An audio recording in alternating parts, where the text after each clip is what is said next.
এই দেখো আমার বাগানে ভীষণ একটা সুন্দর ফুল, সাদা জবা। রোজই একটা দুটো করে ফোটে। অনেক বছর হয়ে গেল, প্রায় 2 বছর হয়ে গেল এই গাছটা আমার লাগানো। আর আছে এই হলুদ জবাটা, দারুণ সুন্দর ফুল হয়। এখন ছোট হচ্ছে, একটু গরম পড়লে পরে ভালো হয়। তখন এখানে অনেক কটা কুড়িয়ে এসেছে, ওইখানটাতেও হচ্ছে একটা ফুল। আর এটা আরেকটু বেশি গরম পড়লে পরে খুব সুন্দর ফুলটা ফুটবে কিন্তু। অনেক জবার মাঝে এগুলোতে লাল থাকে, কিন্তু আমি এটা খুঁজে খুঁজে সাদাটাই নিয়েছি। ভেতরে এই যে এখানটা করে লাল থাকে, আমার সাদাটা পছন্দ বলে এর ভেতরে আমি অনেক খুঁজেছিলাম দোকানে, পাইনি। লাস্টে অর্ডার দিয়ে নিয়ে আসানো হয়েছে এই গাছটাকে আমার। আর এখানে দেখছো জল দেওয়া হয়েছে।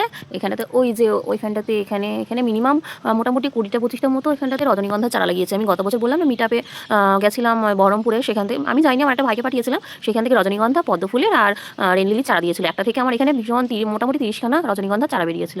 আমি সেখানে টবে না দিয়ে আমি মাটিতেই লাগিয়ে দিয়েছি। আর এখানে আরেকটা জিনিস লাগিয়েছি, যখন হবে তোমাদের এখানটাতে দেখাবো। আর এগুলো কি দেখে বুঝতে পারছো আমার বাগানের এগুলো কি? এগুলো হচ্ছে পেঁয়াজ, পেঁয়াজের বিছন হয়েছে।